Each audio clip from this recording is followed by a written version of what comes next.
Salut à tous et bienvenue pour ce premier épisode de PTC, Pose ton cul. Ouais, je sais, j'avais pas vraiment d'idée de titre. Si jamais t'en as un mieux, n'hésite pas à me le dire dans les commentaires. Générique.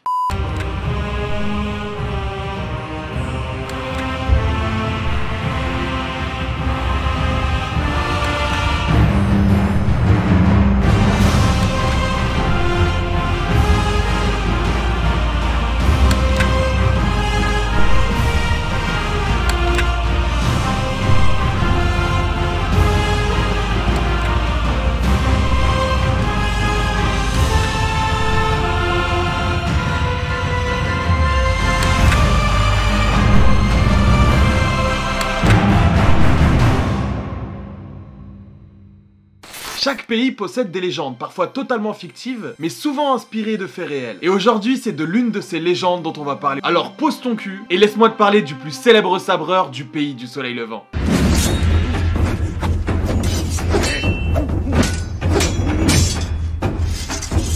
En 1573 au Japon, pendant la période Momoyama, vivait un japonais du nom de Shinmei Munisai. Et ce n'était pas n'importe quel homme, il était expert au maniement du katana. Et évidemment, il fit parler de lui, et se fit recruter par Shinmei Sokan, qui n'est d'autre que le chef de clan qui contrôlait toute la partie ouest de Kyoto. Autant te dire que c'était pas le clan du coin de la rue. Et de par son talent et son intellect, Munisai devient très vite l'un des plus hauts gradés du clan. Et évidemment, avec la notoriété, arrivent les problèmes. Oh shit, here we go again.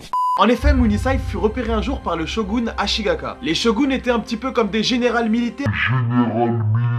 No, God! Des généraux Qui chapeautait un petit peu tout le Japon. Et le shogun décida de tester les talents de Munisai, en lui proposant un combat de comparaison entre le style de combat Yoshioka, qui était l'un des styles de combat les plus célèbres au sabre à Kyoto, et le style de combat de Shinmen Munisai. Et évidemment, le talent de Munisai l'emporta, 2-1. Je dirais que je parle d'un match de ping-pong, mais il s'agit de combat de katana. Et cette victoire déclencha une rancœur entre les deux familles. Et une bataille pour savoir lequel des deux styles était le plus puissant débuta.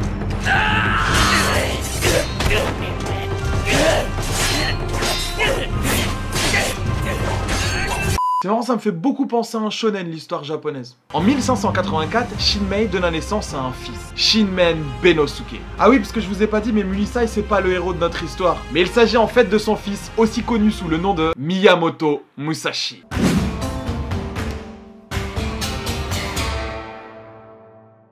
Alors je sais que ça va parler à quelques-uns d'entre vous, notamment si tu lis beaucoup de mangas, il a été très souvent représenté, et tu vas voir que parfois la fiction et la légende sont vraiment très proches. Selon une légende, alors qu'il avait moins de 7 ans, il se serait moqué de son père, qui était un grand guerrier, je vous le rappelle. Et le moment était très mal choisi, car son patriarche était en train de tailler un bout de bois.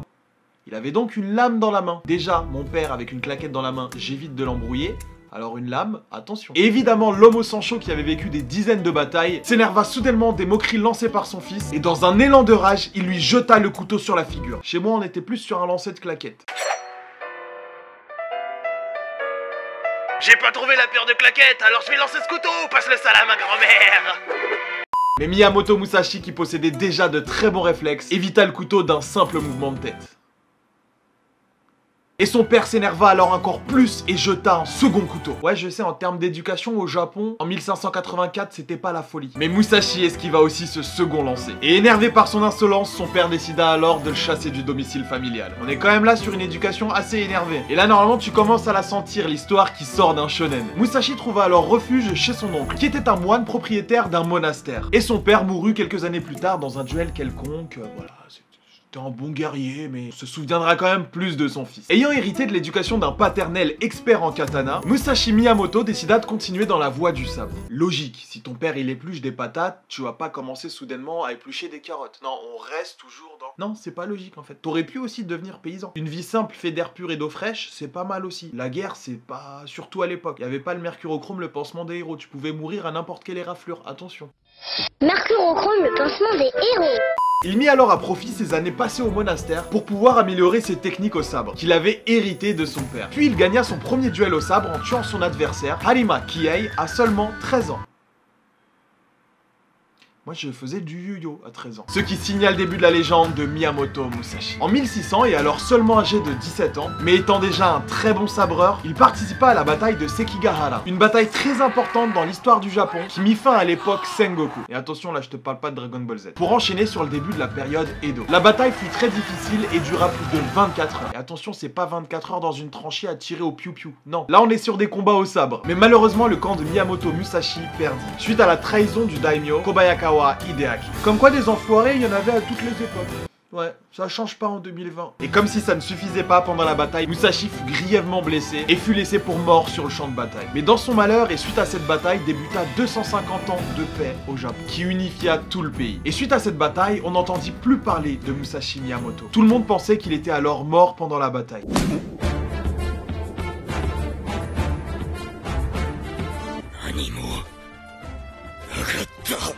Mais Musashi n'était pas prêt à rendre l'âme. Il avait en fait survécu à ses blessures et continua pendant toute cette période sur la voie du guerrier. En effet, à l'âge de 29 ans, il avait déjà participé à plus d'une 60aine de duels. Et attention, là c'est pas des duels de cartes en mode Yu-Gi-Oh! Il se battait avec un simple bokken, qui est une longue épée en bois d'entraînement, pendant que ses adversaires possédaient de vrais sabres. Alors, niveau couillu, on est quand même sur quelque chose de pas mal. Et il continua d'améliorer ses techniques d'escrime pendant plusieurs années. Et en 1604, il décida de se rendre à Kyoto. Et c'était pas pour des vacances d'été ou faire un petit onsen. Il y est tout simplement allé pour défier Yoshioka Seishiro. Et tout ça pour régler un différend qui remontait à plusieurs années. En effet, Yoshioka était le fils aîné du célèbre fondateur du style de Kyoto, le Yoshioka Kempo, dont la famille avait déjà combattu le père de Musashi plusieurs années auparavant. Et c'est vrai qu'on se souvient qu'il leur avait mis la misère, un petit 2-1. Logiquement, il voulait leur revanche. Le but était de mettre fin à une querelle qui datait de plusieurs dizaines d'années. Et finalement, Musashi accepta volontairement et proposa un combat à mort. Voilà, on peut pas régler ça entre amis, sur une piste de bowling comme tout le monde, non, tout de suite faut qu'il y ait des meurtres. Mais Yoshioka voulait absolument prouver que son style de combat était le plus puissant, et il accepta le duel. C'est l'heure du duel. Et le combat fut très bref et Musashi gagna encore une fois seulement à l'aide de son bokken, qui je le rappelle est juste un grand bout de bois. Paye ton style le plus fort de Kyoto. Et Seijiro perdit son bras pendant le duel et mourut, à cause d'un simple bout de bois. Il était balèze Musashi quand même. Et suite à ça, parce que finalement on pouvait pas s'arrêter là, le frère de Seijiro décida de défier Musashi à son tour pour venger son frère. Je vous laisse deviner comment ça s'est fini.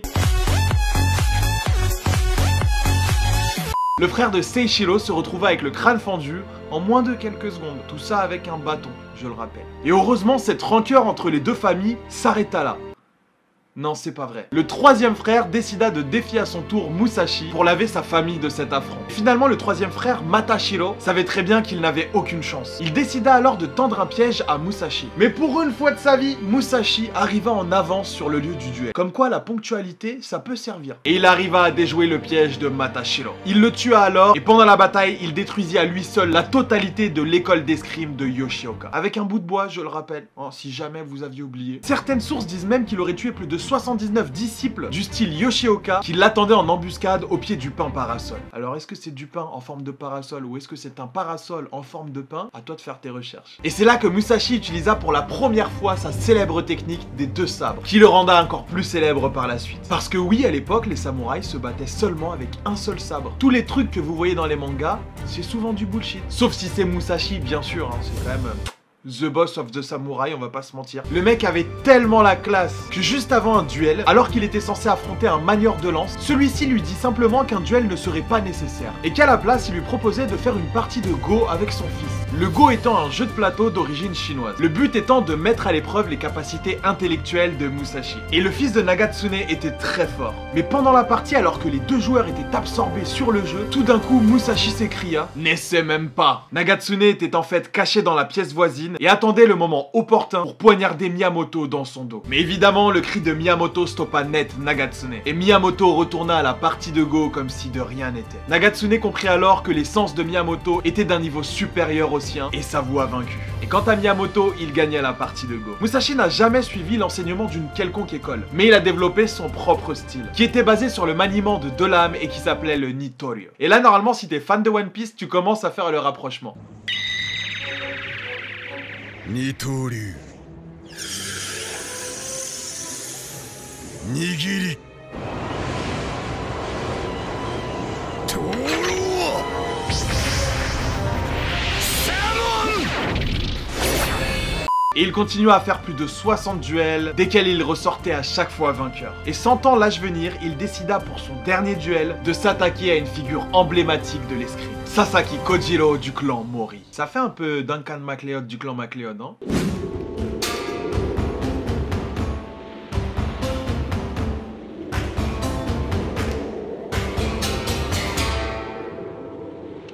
Ce sabreur était considéré comme le meilleur escrimeur de la région ouest du Japon et avait la particularité de manier un nodohashi. Le nodohashi est en fait un long sabre japonais qui se manie avec les deux mains. Cette arme a été créée à cause des forgerons qui faisaient le concours de celui qui avait la plus grosse bite en fabriquant des sabres de plus en plus longs. Alors qu'en termes de maniement, c'est vraiment très compliqué. Ils étaient très longs et difficilement maniables, ce qui rendait leur utilisation presque impossible. Mais Sasaki Kojiro était fort. Très fort. Et à l'aide de son Nodashi, il développa la technique du Tsubame Gaishi, qui signifie l'imitation de l'hirondelle.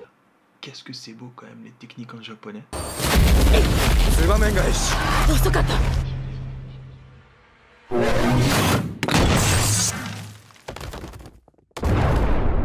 Cette technique avait pour but de faire des changements de direction brusques et en toute fluidité tel le vol de l'hirondelle.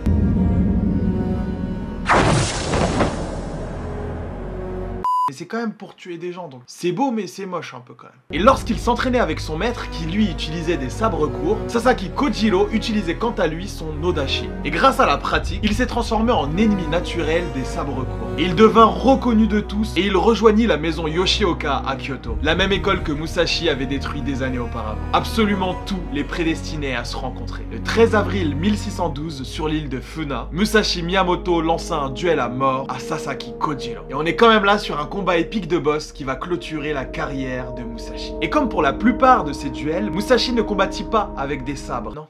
C'est beaucoup trop facile pour lui. Il prit simplement l'une des rames du bateau qui lui avait permis d'atteindre l'île et qu'il avait taillé préalablement en forme de bokken. Et c'est peut-être pour ça d'ailleurs qu'il arriva 3 heures en retard à son duel, le temps de tailler sa rame. Les deux ennemis se mirent alors en garde et Musashi dit à Kojiro « Je t'en prie, vas-y, attaque le premier ». Kojiro lança alors le premier assaut qui fut contré par Musashi qui lança rapidement à son tour un coup qui brisa les côtes de Kojiro et lui perfora les poumons. Et c'est à ce moment-là que Musashi devint le plus grand épéiste du Japon.